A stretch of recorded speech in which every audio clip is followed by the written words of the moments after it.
Hello and good morning. It's Sharon Taylor, founder and CEO of the Business Vision and Development Center and your business strategist. And welcome to Bagels and Business for Breakfast. Good morning, Yvonne. Good morning, Sharon. Good morning to our listeners. I am so excited about being here from Innovative Visions. And Sharon, what are we going to be talking about today?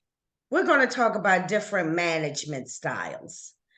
Management styles are really important because as a business owner, we may have different types of people under our purview. So we need to, one, know what our style is, and two, know how to interact with people who have different types of styles. So I'm going to go through a couple and we'll talk about them. So, first is the visionary. The visionary can articulate where their business is going. And I'm pretty good at that. How about you, Yvonne? How are you as a visionary? Yeah, I'm pretty visionary-ish. Mm. And I think visionaries are good, like business startups, like IT kind of things when you're trying to be forward looking in your business and that you want like brainstorming and people to come to the table and you can say, this is my vision and how we're going to get there. That makes for a good visionary. And your team should have some of the same qualities. Yes. Or at least you should be able to share enough information. You know, one thing about visionary, Sharon, I just want to say too that I think can be challenging is allowing your team to give feedback.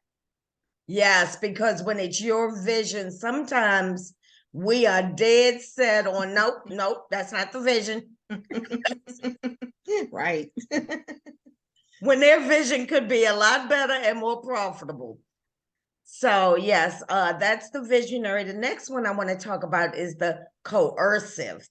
They demand and require immediate compliance. Well, I know that a coercive management style is needed in like sciences and things that can't, electronics, those kind of things. We don't have time for negotiation.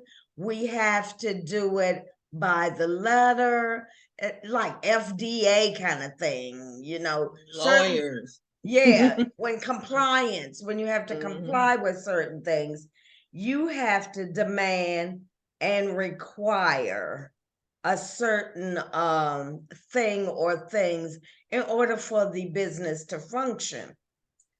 I have used coercive tactics when within the business in a subset when I needed stuff to be a certain way in a certain period of times. And so that's what I want people to understand is that these may be management styles, but you may have to use them interchangeably depending on what your business strategy is at that time and the employee that you may be directing, because there may be some employees you may have to say, hey, this is how we doing it, and this is when I need it. Or yes. Another management style, number 3, is the democratic, where a person engages the team in major decisions. And this is similar to a visionary. You get together and you have maybe a couple of options on the table, and you let your team kind of vote on which would be the best strategy to proceed.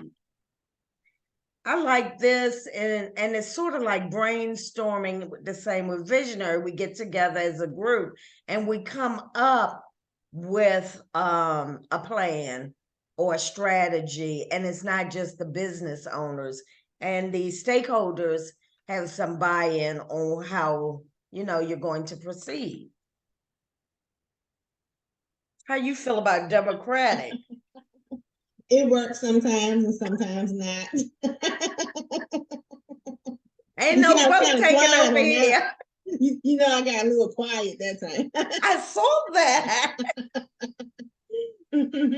Next up is pace setting. Pace setting is inspire excellence and expect self-direction. And this is what I consider like leading by example.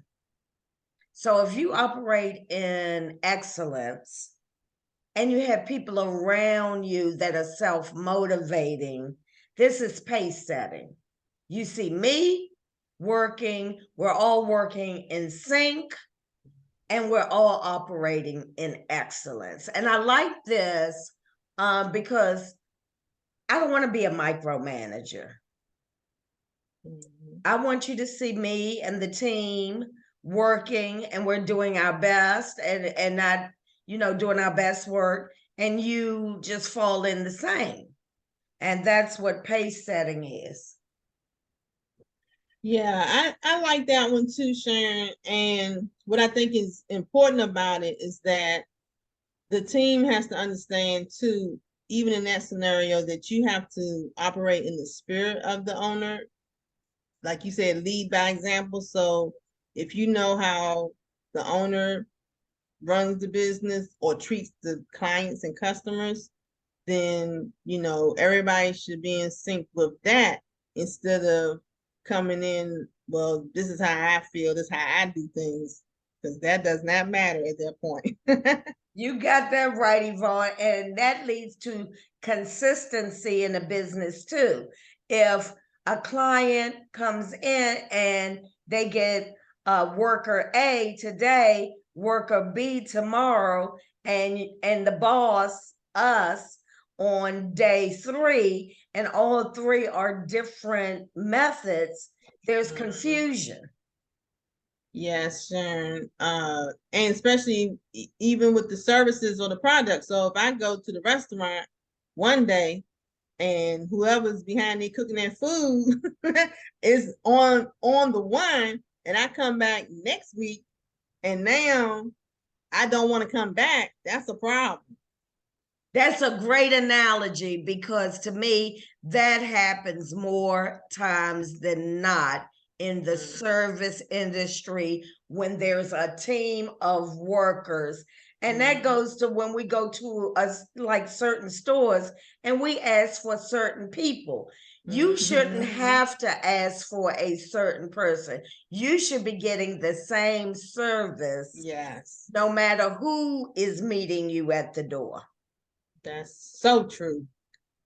And that comes with consistency and leading by example.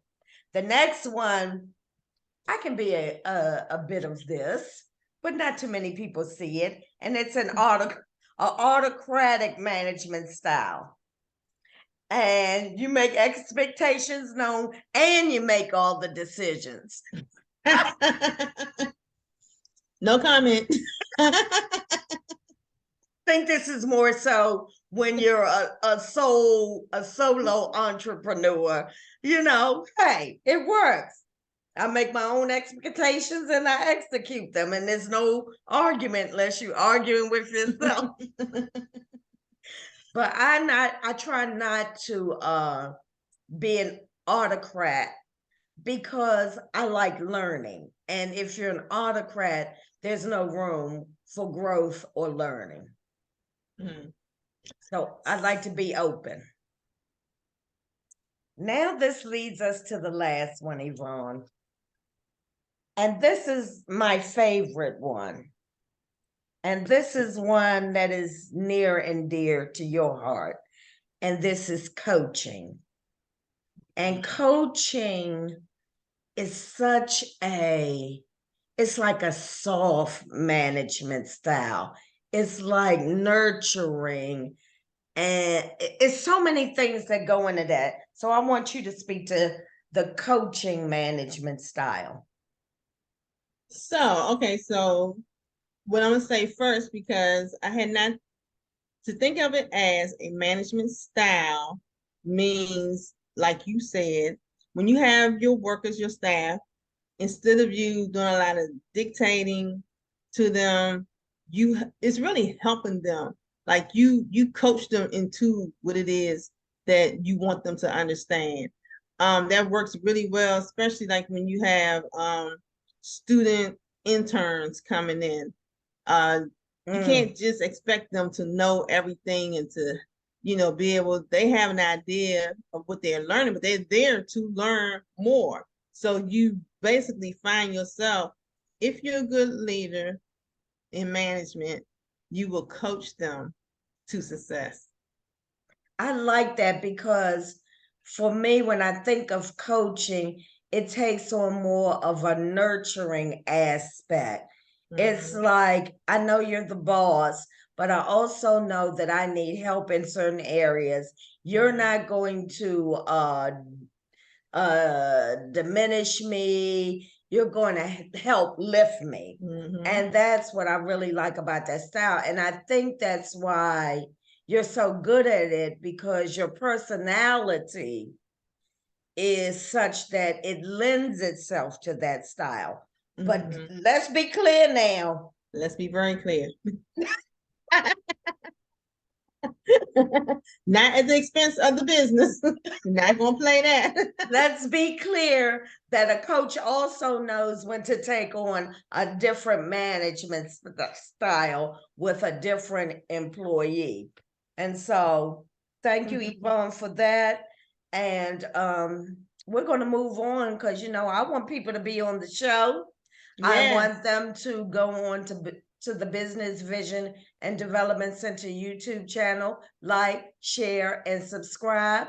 And I'd like to hear what kind of topics people want to hear about on Bagels and Business for Breakfast. And what say you, Yvonne, on this Monday morning? Yes. What's what? I was on the Bagels and Business for Breakfast. I said, what say you on this Monday morning? I don't know. I think it's time for us to drink some tea and get to work. Thank you, Yvonne, and we'll see you again, everybody. And make sure you like, share, and subscribe. Bye.